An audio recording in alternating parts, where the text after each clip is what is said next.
Pensouse durante moito tempo que era unha lenda urbana, pero agora temos testemuños e probas científicas que desvelan unha realidade, Begoña, máis frecuente do que pensábamos. Si, mulleres novas que son drogadas nunha noite de copas e despois sometidas a agresións sexuais. No eido da toxicoloxía isto chámaselle sumisión química. El caso típico podría ser una mujer joven que se despierta en un lugar desconocido para ella, que no sabe muy bien lo que ocurrió, pero sí tiene la sensación de haber sido agredida sexualmente. Al despertarse esa persona que puede tener miedo, angustia, confusión y sobre todo que no encuentra una explicación.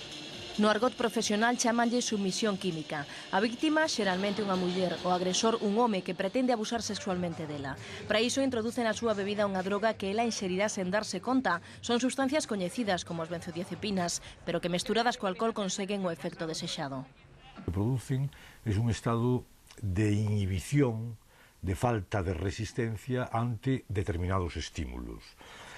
Y además, algunas de ellas lo que producen es un efecto de amnesia anterógrada, es decir, la persona no recuerda las 24 o las 48 horas anteriores a lo que ha sucedido, no lo recuerda.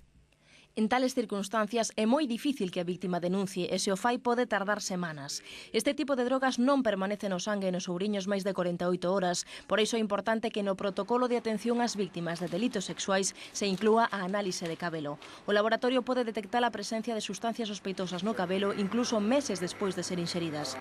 Tamén é importante formar o persoal sanitario para que aprendan a distinguir os efectos da sumisión química. Moitas mulleres non se atreven a denunciar por temor a que ninguén as crea.